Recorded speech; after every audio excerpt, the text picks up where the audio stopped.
মালিকের ভয় ঢুকে যাবে, রবের ভয়। লম্বা সময় নেয় আয়াতের ব্যাখ্যার ভিতরে কারি তৈয়ব সাহেব রহমাতুল্লাহ আলাইহি লেখে, কেমন ভয়? স্বাভাবিক কোনো ভয় নয়। যখন তোমার সামনে কবরের আলোচনা করা হবে, যখন তোমার সামনে মৌতের আলোচনা করা হবে, এ বান্দা কেমন ভয় তোমার ভেতরে তখন ঢুকে যাবে। তোমার গায়ের ভেতরে কম্পন তৈরি হয়ে যাবে, শরীরটা একটা ঝাঁকুনি মেরে উঠবে। এ আব্বাজান খেয়াল করে দেখবেন, দুনিয়ার জমিনের ভেতরে কেউ যদি কোনো মানুষকে ধমক দিয়া অথবা কোনো পদ্ধতিতে অতিরিক্ত ভয় দেখায় ফেলায়, লোকটা অতিরিক্ত ভয় পাওয়ার কারণে দেখবেন থর থর থর থর করে কাঁপে আসে না নাই। একজন মানুষকে আপনি আতাক্কা ধমকের মাধ্যমে ভয় দেখাইছেন, লোকটা দেখবেন থর থর থর থর করে কাঁপতেছে। আর একজন ডাক দেখায় খুব ভয় পাইছে, ওরে পানি পড়া খাওয়াও আছে না নাই। কারি তৈয়ব সাহেব রহমাতুল্লাহ আলাইহি বলেন, রে বাবা, দুনিয়ার জমিনের ভেতরে যখন তোমাদের সামনে আল্লাহর হুকুম আহকাম নিয়ে আলোচনা করা হবে, তোমাদের সামনে যখন কবর নিয়ে আলোচনা করা হবে, তোমাদের সামনে যখন মওত নিয়ে আলোচনা করা হবে, আরে রবের ভয় তোমার কলিজার ভিতরে ঢুকবে। কেমন ভয়, কেমন ভয়? বলে তোমার শরীরটার ভিতরে কম্পন তৈরি হয়ে যাবে, শরীরটার ভেতরে একটা ঝাঁকুনি মেরে দেবে। স্বাভাবিক কোনো ভয় নয়। কারি তৈয়ব সাহেব রহমাতুল্লাহ আলাইহি লেখেন, অতি সাধারণ ভয় নয়, গায়ের লোম গোলাপ পর্যন্ত দাঁড়ায় যাবে। এবার আব্বাজান বুঝে থাকলে বলেন না, যার যার দিকে একটাবার তাকায় দেখেন, কবরের কথা মনে হইলে কোনোদিন এমন ভয় আপনার ভেতরে আসছে কিনা? হাসরের কথা মনে হইলে শরীরটা কোনোদিন ঝাঁকি দিয়েছে কিনা? এই ভয়াবহ মৌতের কথা মনে হইলে ভয়ের কারণে কোনোদিন আপনার গায়ের লোম গোলাপ পর্যন্ত দাঁড়াইছে না? এ আব্বাজান, এমন হালত যদি কোনোদিন তৈরি হয়ে যায়, আল্লাহ বলেন তাহলে এটা মুমিনের এক নাম্বার গুণ তোমার ভেতরে এসে গেছে। আর যদি এখনো এমন মনে হয় না, শুধু কবরের কথা শুনছি, কোনোদিন এমন ভয় লাগে নাই, হাসরের কথা শুনছি, কোনোদিন এমন ভয় লাগে নাই, মিজানের আলোচনা শুনছি, কলিজাটার ভেতরে কোনোদিন এত ভয় লাগে নাই রে বাবা, মরার কথা কত শুনছি, কলিজার ভেতরে এত ভয় লাগে নাই, তাইলে বোঝা যাবে এখন পর্যন্ত গুণটা আমাদের অর্জন হয় না। এ আব্বাজান, কিন্তু বড় দুঃখের ব্যাপার হলো বর্তমান জামানার ভিতরে এমন মানুষের অভাব নাই। একটা বার খেয়াল করে দেখো, জীবনে কত মানুষের লাশটার সামনে নিয়ে জানাজার ভিতরে দাঁড়াইলা। এ আব্বাজান, এই জীবনের ভেতরে কত মানুষের লাশটার নিজের কাঁধের ভিতরে নিলা, নিজের কাঁধের ভেতরে নিয়া 3 মুষ্টি মাটি শেষ বিদায়ের কালে তার বুকের ভেতরে চাপা দিয়ে চলে আসলা। এ আব্বাজান, দিলটা নরম করে 10টা মিনিট কথা শুনবেন রে বাবা। এই জীবনের ভেতরে শুধু স্বাভাবিক মানুষ নয়, এই জায়গার ভেতরে এমনও বাবা আছো যারা নিজের হাতে দরদের বাবার লাশটারে সুন্দর করে গোসল ধোয়া শেষ করে দিছে। এ পর্দালের মা, এমন মা এই জায়গার ভিতরে আছো, দরদের মা লাশটার জীবনের শেষ গোসল করাইছো। সন্তান হয়া নিজের মা বাবার লাশটার কাঁধের ভিতরে নিয়া জানাজার মাঠের ভেতরে নিয়ে গেছো। জীবনের শেষ নামাজটা পয়রা দরদের মার লাশটারে নিয়ে, দরদের বাবার লাশটারে নিয়ে কবরস্থানের ভিতরে চলে গেছো। মা বাবার লাশটারে নামানোর জন্য সমাজের ভিন্ন কোনো মানুষ নয়, বাস্তবতা থেকে কিছু কথা আপনাদের খেদমত আমি বলতেছি। বাবা, এমনও সন্তান আছো নিজেরা কবরের ভেতরে নাইমা দরদের মা বাবার লাশটা নিজের হাতের ভিতরে নিয়া, যেই মা কোনোদিন তোমার কোনো কষ্টের ভিতরে শোয়ায় নাই, যেই মা কোনোদিন তোমার কষ্ট হবে বলে ভিজা জায়গার ভেতরে শোয়ায় নাই, ওই মার লাশটা কিন্তু, ওই বাবার লাশটা কিন্তু নিয়ম অনুযায়ী বিছানাবিহীন ভিজা মাটির ভেতরে নিজের হাতে শোয়া দিছো, আছে না নাই? আমার শুধু বোঝানোর উদ্দেশ্য, দরদের মা লাশটা কবরের ভিতরে রাখলা, দরদের বাবার লাশটা নিয়ে কবরের এখান থেকেও কি তোমার জীবন পরিবর্তনের সবক হয় নাই? তার মানে এই দুনিয়ার ভিতরে থাকা যাবে না। দাদা চইলা গেছে, আমার বাবা নিয়ে রাইখাস, বাবা চইলা গেল, আমি সন্তান হয়ে নিজের হাতে কবরে রাইখা আসলাম। একটা সময় আসবে আমার লাশটারে নিয়ে আমার কলিজা টুকরা সন্তানরা আমার ওইভাবে রাইখা আসবে। একটা বারও কি এখান থেকে সবক নেওয়ার তোমার মনে হয় নাই? এ আব্বাজান, দার্শনিক ইমাম গাজ্জালী রহমাতুল্লাহ আলাইহি বলে, জানাজার মাঠের ভেতরে যখন দাঁড়াইবা, মাইয়েতের লাশটারে জানাজা যখন দিবা, শুধু দোয়া কইরা ওই জায়গা থেকে চলে আসবা না। কমসে কম 2টা মিনিট হলেও চক্ষুটারে বন্ধ কইরা কল্পনার নজরে হলেও একটা বার ওই মসজিদের রাখা খাটিয়ার ভিতরে নিজের লাশটারে নিজে শোয়া দেখবা। এ আব্বাজান, আমি আগেই বলছি আমার আলোচনাগুলো শুধু যেন কানের মজা না হয় রে বাবা, দিলটা উজাড় করে তোমাদের কাছে কথাগুলো পৌঁছানোর নিয়তে বলে। এ আব্বাজান, একটা বার চক্ষুটারে বন্ধ কইরা মসজিদের পাশে ওই যে বারান্দার ভেতরে তোমার আমার জীবনের রাখা শেষ খাটিয়াটা, শেষ গাড়িটা, চক্ষুটা একটা বার বন্ধ কইরা ওই জায়গার ভিতরে নিজের নিজে কল্পনার জগতে শোয়া দেখো। আমার কথা না, দার্শনিক ইমাম গাজ্জালী রহমাতুল্লাহ আলাইহি বলছেন, একটা বার নিজের লাশটারে জানাজার মাঠের ভেতরে নিজে নিজে শোয়া দেখো। চক্ষুটা বন্ধ কইরা কল্পনার নজরে হইলেও একটা বার নিজের লাশটারে নিজে কবরের ভিতরে শোয়া দেখো। আর মন থেকে ভাবো, মা এমন একটা সময় আসবে এই পদ্ধতি অবলম্বন করে তো আমার কবরে আসাই লাগবে। মন রে, কবরের জন্য কিছু সামানা তুই বানাইছস নি? কবরের চিন্তা কলবের ভিতরে ঢুকাও, কবরের চিন্তা কলিজার ভিতরে ঢুকাও। কেমন ভয় ঢুকাবা? সাহাবায়ে কেরাম রাদিয়াল্লাহু তাআলা আনহুম যেমন ভয় পাইতেন। এ আল্লাহর বান্দারা, আল্লাহ নবীর সাহাবী হযরত আবু যর গিফারী রাদিয়াল্লাহু তাআলা একটা দিন আগে নিজের চোখের মাধ্যমে তার বসস্থানগুলা দেখাইলাম। আবু যর বদরের ময়দানের ভেতরে যাইতে রাস্তার ভেতরে পড়ে কেমন একজন সাহাবী ছিলেন। কবরের চিন্তা এমন তার কলিজার ভেতরে ছিল, যেই কবরের চিন্তার কারণে মদিনার ভেতরে নিজে তো ঘর বাড়ি কিছু বানানোই নাই, বরঞ্চ সাহাবীদের ঘরের ভিতরে যদি একদিনের খানাটাও মজুদ থাকতো, আবু যর গিফারী যায় তার সাথে কাজ্জা লাগাইয়া দিত। নিজে তো ঘর বাড়ি বানাই নাই, কেন জানে আমি তো মরেই যাব। মদিনার সাহাবীদের সাথে কেমন করতেন জানেন? এজন্য মদিনার থেকে কাফেররা না, সাহাবীরাই তারে বাড়ি করে দিয়েছে।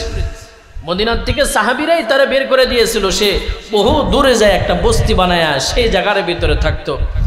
একদিনের খানা যদি কেউ মজবুত থাকতো, যেটা আগামীকাল খাবো, আবু যর গিফারী যায় তার সাথেই কাজে লাগাইতেন। ভাই, তুমি যে আগামীকালকের জন্য এই খানাটা মজবুত করে রেখে দিয়েছো, তুমি যে আগামীকালকের জন্য এই পুঁজিটা রেখে দিয়েছো, বলো না আগামীকাল পর্যন্ত তুমি বাঁচবা তো?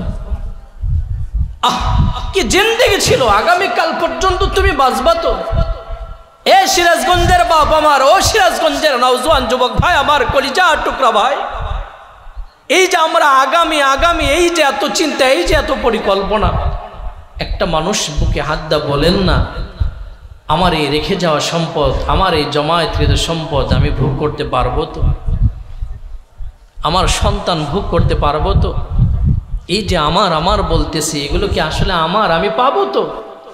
আরে ভাই, 100 বছর পরে আমার বাড়িতে কে থাকবে, আমার সম্পদ কে খাবে 100 বছর পরে, এটাই তো আমি জানি না। ঠিক নেবে, ঠিক বলে, এটাই তো আমি জানি। এজন্য কেমন সাহাবী ছিলেন আবু যর গিফারী, কবরের ভয়ের কারণে নিজে থাকার জন্য একটা বাড়ি ঘর পর্যন্ত বানায় নাই। সাহাবায়ে কেরামদের সাথে এমন কাজ্জা লাগাইতো, কেন মাল জমায়েত করলা? মদিনার সাহাবীরা আবু যরকে মদিনা থেকে বের করে দিছে। বদরের ময়দানে যাইতে হাজী সাহেব যারা আছেন, উমরা পালন করার জন্য, হজ ব্রত পালন করার জন্য যারা গিয়েছেন, বদরের ময়দানে গিয়েছেন, রাস্তার ভেতরে একটা মসজিদ এখনো নির্মাণ করা আছে। যেই মসজিদটা আবু যর গিফারি বানাইছিল, যেই বস্তির ভিতরে থাকতো, আজও পর্যন্ত এই বস্তিগুলো পাথর দিয়ে ছোট ছোট টুঙের মতো করা ঘরগুলো এখনো করা আছে, সেগুলো এখনো আছে। কেমন সাহাবী ছিলেন আবু যর গিফারি? চিন্তা করবেন, স্বাভাবিক সাহাবী নয়, যার সাথে কবর কথা বলতো, যার সাথে কবরের মাটি কথা বলতো, এমন একজন সাহাবী যার সাথে কবরের মাটি কবর কথা বলতো। আল্লাহু আকবার বলেন, আল্লাহু আকবার। তাহলে কেমন সাহাবী কবর কখন কথা বলছে? চিন্তা করেন না মুসলমান, আল্লাহ নবীর কলিজার টুকরা হযরত ফাতিমা রাদিয়াল্লাহু তাআলা আনহা দুনিয়ার জমিন থেকে যখন বিদায় হয়ে যায়, এ পর্দালের মা, কবর কেমন জায়গা শুধুমাত্র বোঝানোর জন্য একটু আসলাম। স্বাভাবিক মানুষ নয়, খাতুনে জান্নাত। আল্লাহ নবী যার দুনিয়ায় ঘোষণা দিচ্ছেন জান্নাতি মহিলাদের সরদারনি হবে। প্রত্যেক দিন জুমার ভেতরে আপনারা ইমাম সাহেবের খুতবার ভিতরে শুনেন, ও ফাতিমাতু সাইয়্যিদাতু নিসাই আহলিল জান্নাহ, ফাতিমা জান্নাতি সমস্ত মহিলাদের সরদারনি। এই ফাতিমা যখন দুনিয়ার জমিন থেকে বিদায় হয়ে যায়, সাবি আলীর কিছু ওসিয়াত করে যায়, শুনেন না, আমি ফাতিমা যখন দুনিয়ার জমিন থেকে বিদায় হয়ে যাব, সাবি গো, আমার লাশটা কিন্তু দিনের বেলায় জানাজা দিয়ে আমার লাশটা মাটি দিয়েন না। কেন দিনের বেলায় দিবেন না? কারণ হইল, আমার লাশটা যদি দিনের বেলায় প্রকাশ করা হয়, আমি ফাতেমারে সাহাবীরা বাস্তবে এমনি না দেখলেও একটা অনুমান করতে পারবে আমি ফাতিমা কতটুকু লম্বা ছিলাম, কতটুকু মোটা ছিলাম। কাফনের কাপড়টা টাইট হয়ে পেছানোর কারণে আমি ফাতিমার গঠন আকৃতিটা তাদের কাছে প্রকাশ হয়ে যাবে। এটা ছিল ফাতিমার দিলের ভেতরে চিন্তা। আর আমাদের বর্তমান জামানার কিছু মা বোন আছে, দেখবেন এমন স্টাইলের বডি টাইট ফিট করে বোরকা গুলা পরে, সব কিছু বোরকার উপর থেকে বোঝা যায়, আছে না নাই? এই কথা কোন আছে না নাই বলেন? এরা আমাদের মা জান্নাতের সর্দারনি, যিনি খাতুনে জান্নাত ফাতিমাতুজ জাহরা, ইনি চিন্তা করেন যে আমাকে লাশটা দিনের বেলায় জানাজা দিবেন না। কেন? যাতে করে সাহাবীরা অনুমান না করতে পারে আমি কতটুকু মোটা ছিলাম, কতটুকু চৌড়া ছিলাম, কতটুকু লম্বা ছিলাম। আর আমাদের বর্তমান কিছু মা বোন এমন স্টাইলের বোরকা পরে, বোরকার উপর দিয়া বোঝা যায় কতটুকু মোটা, কতটুকু কি, ঠিক না ভাইয়া? ঠিক বলেন। মানে এমন স্টাইলের বোরকা, রাগ করবেন না, এটা বাস্তব কথা। উনি বোরকা ছাড়া হাইটে গেলেও যত যুবক তার দিকে না তাকাইতো, এমন জরিয়ালার জলজলা বোরকা পড়ছে, এখন রাস্তাটা মুখ ঢাইকে হাইটে গেলে যুবকরা আরো বেশি তাকায়, আছে না নাই? আম্মা জানা ফাতিমা ডাক দা বলে, খাতুনে জান্নাত ফাতিমা বলে, স্বামী আমার লাশটারে কিন্তু রাতের বেলায় জানাজা দিয়া শেষ করে দিবেন, ভিন্ন কোন মানুষকে জানানোর দরকার নাই। এই আব্বাজান খাতুনে জান্নাত ফাতিমা যখন দুনিয়া থেকে বিদায় হয়ে গেল, বাস্তবে হযরত আলী রাদিয়াল্লাহু তাআলা আনহু, হাসান রাদিয়াল্লাহু তাআলা আনহু, হুসাইন রাদিয়াল্লাহু তাআলা আনহু, এই তিনজন ছিলেন পরিবারের ভেতরে। বুঝে থাকলে বলেন না, খাটিয়াটা কাঁধে নেওয়ার জন্য কম পক্ষে লোক লাগে কয়জন? তিনজন লোক পরিবারের ভেতরে আছে, কিন্তু চতুর্থ নাম্বার লোক নাই। বুঝানোর জন্য বলতেছি, চিন্তা করেন আবু যর গিফারি কেমন একজন সাহাবী। খাতুনে জান্নাত যখন দুনিয়ার জমিন থেকে বিদায়, চতুর্থ নাম্বার লোকটা কে হবে? কে কবর কাটবে? কে খাটিয়াটা দইরা জান্নাতের সরদারনির লাশটা কবর পর্যন্ত নিয়ে যাবে? 4 নাম্বার ব্যক্তিটা কে হবে? এ আব্বাজান, বহু দূর মদিনার থেকে বহু দূর আবু যর যেই জায়গায় থাকতেন, আবু যর গিফারি রাতের বেলায় ঘুমা গেছে। ঘুমের ঘরে স্বপ্নে দেখে আবু যর, যাও যাও মদিনার ভিতরে যাও, জান্নাতি যুবতীদের সরদান্নি, জান্নাতি যুবকদের সরদান্নির মা খাতুনে জান্নাত হযরত ফাতিমা দুনিয়া থেকে বিদায় হয়ে গেছে। স্বপ্ন যুগে দেখা দিছে রে আবু যর, যা মদিনার ভিতরে যা। আবু যর গিফারি মদিনার ভিতরে যায়, ডাক দেয় ভাই আলী আসনে। সবার চোখের ভেতরে পানি, সবার চোখের ভেতরে রুনাজরিত পানিগুলো ঝরতেছে রে বাবা। আবু যর গিফারি কাদের ভেতরে কোদাল নিয়া কবর খনন করার জন্য গেছে। একটুবার বুঝে থাকলে বলেন না, যেই মানুষটা কবরে এত ভয় পায়, যেই মানুষটা কবরের চিন্তা এত করে, যে কবরের চিন্তার কারণে ঘর বাড়ি নিজে বানায় নাই, এখন ওই মানুষ নিজে যদি কবর খোদার জন্য যায়, তার কলিজাটা কেমন হতে পারে? কবর খনন করে কলিজার ভিতরে আগুন ধরে গেছে। আবেগের কারণে আল্লাহ নবীর সাহাবী আবু যর গিফারি কবরের মাটি গুলোর ডাক ডাক হয়, কবর সাবধান, এ কবর সাবধান, তোর ভয়ের কারণে কিন্তু আমি আবু যর গিফারি ঘর বাড়ি পর্যন্ত বানাই নাই। তোর ভয়ের কারণে কিন্তু আমি আবু যর গিফারি রাতের আধারে ঠিক মতো ঘুমটা পারতে পারি না। তোর ভয়ের কারণে কিন্তু আমি আবু যর ঠিক মতো একটু সুখের হাসিটাও হাসতে পারি না। এতটা ভয় আমার কলিজার ভিতরে। এ কবর, আজকে যার কবরটা আমি খনন করতে আসি, ওটি কিন্তু স্বাভাবিক কোনো মানুষ না। আল্লাহ নবীর জবানের বরকতি ভাষায় উনি জান্নাতি যুবতীদের সরদান্নি, উনি জান্নাতি সমস্ত মহিলাদের সরদান্নি হবে। ওই ফাতিমার কবর কিন্তু আমি খনন করার জন্য আসছি। সাবধান কবর, তোর ব্যাপারে আমি যেমনটা শুনছি এমন খারাপ আচরণ যেন তার সাথে না হয়। আবার কবর খনন করার কাজের ভিতরে লাইগা যায় রে বাবা। আবেগের কারণে আবু যর গিফারি আবার কবরের ডাকটা বলে, কবর আজকে তোর ভিতরে এমন মানুষ শোয়াবো যে কিন্তু স্বাভাবিক পরিবারের মানুষ না। সরকারের দো আলম নবীজি আল্লাহর পয়গম্বরের কলিজার টুকরা সন্তান ফাতিমার লাশটা আজকে তোর ভিতরে রাখবো। কবরে সাবধান, বেয়াদবিমূলক যেন কোনো আচরণ না হয়। এই যে কবরের সাথে একা একা এক পর্যায়ে কথাগুলো বলতেছে, কবরের মাটি আল্লাহকে ডাক দা বলে, আল্লাহ একটু আমার সুযোগ করে দাও না, তোমার সাহাবী, তোমার নবীর সাহাবী আবু যরের সাথে আমি একটু আলাপের জবাবটা দিয়ে দেই। জবান বন্দনায় আওয়াজ করে বলা যায় কি মারহাবা। কবর বলে, আল্লাহ একটু সুযোগ করে দাও। মাটির জবান আল্লাহ পাক খুলে দিছে। এ আব্বাজান বুঝে থাকলে বলেন না, মাটির মাধ্যমে আল্লাহ পাক কথা বলাইতে পারে কি পারে না? আওয়াজ করে বলেন, পারে কি পারে না? এটা আমার আল্লাহর জন্য কোনো কঠিন না। অনেক আলোচনা আছে, রাসূলের বহু মুজিজা আছে। গাছ সাক্ষ্য দিছে, কথা বলছে মানুষের মতো আমার নবীর ব্যাপারে। গুইসাপ পর্যন্ত কথা বলছে আমার নবীর ব্যাপারে। হাতের মুষ্টির মাটিগুলা নবীর ব্যাপারে সাক্ষ্য দিছে, কথা বলছে, আছে না নাই?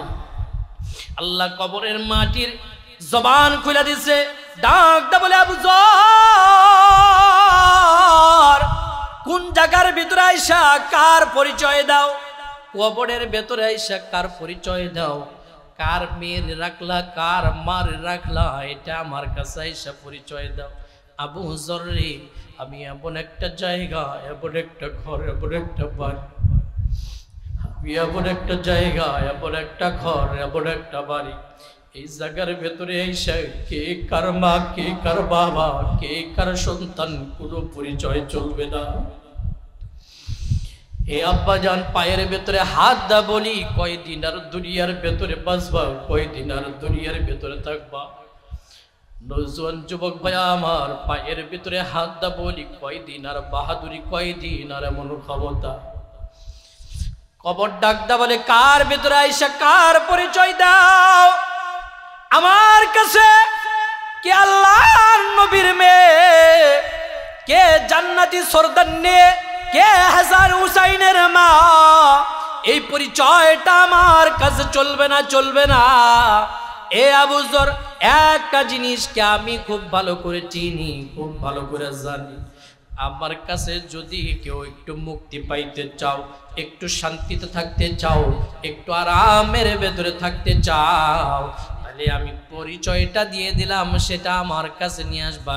ঈমান আর আমল, ঈমান আমল যার ভালো হবে, আমি কবর তার সাথে এত সুন্দর আচরণ করব যে কল্পনাও করতে পারবে না।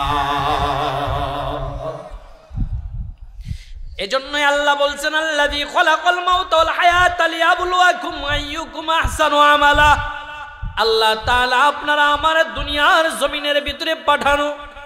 আল্লাহ তাআলা আকসারু আমালা বলে নাই, অধিক পরিমাণ আমল নিয়ে আসো এটা বলে নাই। আল্লাহ বলছেন আহসানু আমালা, কে কত সুন্দর আমল বানায় কবর আসে।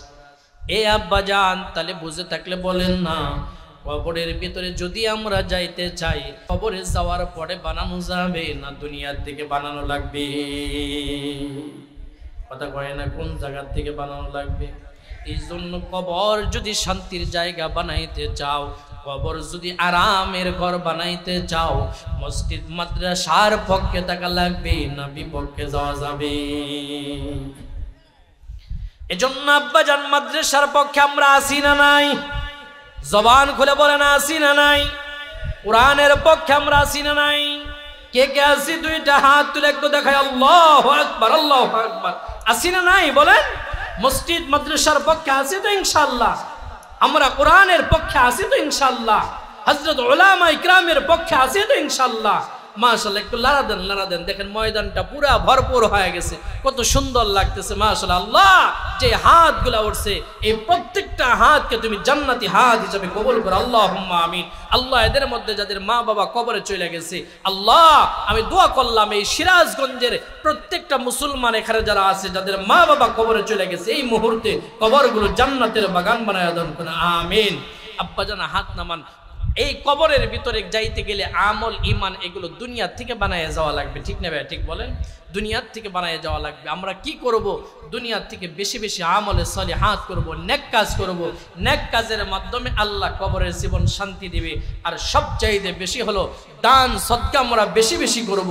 যত বেশি দান সদকা করব, আল্লাহ আমার কবরের জিন্দেগি তত সুন্দর বানায় দিবে। কোন সুবহান। হাসান বসরি রহমাতুল্লাহ আলাইহির জামানায় আল্লাহর এক বান্দির একমাত্র একটা মেয়ে ছিল। অনেক কিন্তু এমন আছে যে মা বাবার আগে সন্তান মারা গেছে, আছে না নাই বলেন? এটাই মালিকের নিজাম। হাসান বসরি রহমাতুল্লাহ আলাইহির জামানায় দরদের একজন মা তার একমাত্র একটা মেয়েরে নিয়ে সংসার করত। এই মেয়েটা দুনিয়ার জমিন থেকে বিদায় হয়ে গেছে। মা এখন একা একা থাকে, কলিজার ভিতরে বড় কষ্ট। অনেক দিন হয়ে গেছে। হাসানে বস্তির কাছে তিনি গেছেন, যায় বলতেছেন, ও আল্লাহর ওলি, বহুদিন হয় আমার মেয়েটা আমার একা রেখে চলে গেছে, দিলের ভিতরে বড় কষ্ট লাগতেছে। একটা আমল আমারে বলে দেন না, যে আমলের মাধ্যমে আমার মেয়েটা কবরে কেমনে আছে আমি একটু তারে দেখতে পাই। হাসান বসরি রহমাতুল্লাহ আলাইহি মার ডাকটা বলে, এমন কোন আমল আছে যে আমলের মাধ্যমে তুমি তোমার মেয়ের দিদার পাওয়া যাবা? তবে তোমার একটা নসিহত আমি করে দিলাম, বেশি বেশি করে নফল নামাজের পরে বেশি বেশি করে দরুদের আমল করবা। এই দরদের মাটা বেশি বেশি করে যেমনি বলে দিচ্ছে, তেমনি দরুদ শরীফের আমল করে, দরুদের আমল। হঠাৎ করে একদিন রাতের বেলায় স্বপ্নে দেখে গো, আল্লাহ তাআলা তার দরদের মেয়েটার দেখাইছে কিন্তু দরদের মেয়ের চেহারাটা একটা নজর দেখার সাথে সাথে মা এতদিন যে অবস্থায় ছিল তার চাইতে আরো বেশি পেরেশানির ভিতরে পড়ে গেছে। দরদের মেয়ের চেহারার দিকে তাকায়া দেখে পুরো চেহারাটা পুরো কয়লার মতো হয়ে গেছে, বড় কষ্টের ভিতরে আছে। কেন গো মা তুমি এমন অবস্থায় আছো কেন? দরদের মেয়েটা ডাক দা বলে, মা আমার অবস্থা বড় খারাপ গো মা, আমি জাহান্নামের আগুনের ভিতরে জ্বলতেছি, যদি পারো কোনো অবস্থায় একটু আমার জাহান্নামের আগুন থেকে বাঁচাও। পরের দিন সকালবেলায় আল্লাহর ওলির কাছে আবার মহিলাটা চলে গেছে, যেহেতু স্বপ্নে দেখার মাধ্যমটা বলে দিছে, হয়তো জাহান্নাম থেকে বাঁচানোর মাধ্যমটাও বলে দিতে পারবে। দরদের মা সকালবেলায় আবার হাসান বসরি রহমাতুল্লাহ আলাইহির কাছে চলে গেছে। যার ডাকদা বলেন না, ওগো আল্লাহর ওলি, আমি তো আমার মেয়ের লাশটার স্বপ্ন যুগে দেখতে পাইছি, তবে বড় ভয়াবহ অবস্থা, বড় মর্মান্তিক, বড় কঠিন অবস্থার ভিতরে আছে। আমার মেয়েটা জাহান্নামের আগুনের ভিতরে জ্বলতেছে। ও হুজুর বলেন না, এখন কোন আমলের মাধ্যমে আমার মেয়েটা জাহান্নাম থেকে বাঁচতে পারবে? আল্লাহর ওলি হাসান বসরি রহমাতুল্লাহ আলাইহি মাটার ডাকদা বলে, যাও যাও, তুমি তোমার ধন দৌলত গুলো বেশি বেশি করে আল্লাহর রাস্তার ভিতরে খরচ করে দাও, বেশি বেশি করে দান সদকা করে দাও, বেশি বেশি করে গরিবদের মাঝে দিয়া দাও, বেশি বেশি করে মসজিদের ভেতরে দিয়া দাও, বেশি বেশি করে মাদ্রাসার ভেতরে দিয়া দাও। মাটা চইলা যায়, যতগুলো সম্পদ ছিল সম্পদগুলো অর্ধি করে বিক্রি কইরা এই সম্পদের টাকাগুলা এতিম গরিবদের মাঝে, মসজিদ মাদ্রাসার মাঝে, ভালো কাজের ভিতরে মা এই সম্পদের টাকাগুলো দান করে দিয়েছে। কয়েকদিন যাওয়ার পরে আল্লাহর ওলির সাথে আবার এই মেয়েটার সাক্ষাৎ হয়ে গেল। আল্লাহর ওলির নজরটা করার সাথে সাথে মেয়ের চেহারার দিকে তাকায় আল্লাহ নজরটা আবার ঘুরায় ফেলছে। মেয়েটা ডাকদা বলে, হুজুর গো, আপনি কি আমার চেনেননি? চিনবো কেমনে, তোমারও তো দুনিয়ায় আমি কোনোদিন দেখি নাই। মেয়েটা ডাকদা বলে, হুজুর ওই যে কয়েকদিন আগে আমার মা আপনার কাছে আসছিল, আবার মা আপনার কাছে আসার পরে আপনি আমল বলে দিয়েছিলেন, ওই মেয়েটাই আমি, আর কেউ না। হুজুর ডাকদা কয়, বুঝলাম না রে মা, তুমি মিথ্যাবাদী না তোমার মা মিথ্যাবাদী? কেন হুজুর আমি মিথ্যাবাদী না আমার মা মিথ্যাবাদী? আল্লাহর ওলি ডাকদা বলে, মা রে, তোমার মা বললো জাহান্নামের আগুনের ভিতরে তুমি বড় কষ্টে আছো, আর আমি এখন দেখলাম জান্নাতি পরিবেশে ফুল বাগানের মধ্যে সুন্দর চেহারা নিয়ে তুমি বৈশা আছো, ব্যাপারটা তো বুঝলাম না, তাহলে তুমি মিথ্যা বলো না মা মিথ্যা বলে? মেয়েটা ডাকদা কয়, হুজুর আমিও মিথ্যা বলি না, আমার দরদের মাও মিথ্যা বলে নাই। বাস্তবতায় আমার কবরটা ছিল জাহান্নামের গর্ত, আমি বড় কষ্টের ভিতরে ছিলাম, আমি বড় আযাবের ভিতরে ছিলাম। আমার মা যখন আমার জন্য টাকা পয়সা গুলো আল্লাহর রাস্তায় দান করে দিয়েছে, আল্লাহ তাআলা এই দানগুলোরে কেন্দ্র কইরা আমার জিন্দেগীর গুনাহগুলো মাফ কইরা আমার কবরটা আল্লাহ জান্নাতের বাগান বানায়া দিয়েছে।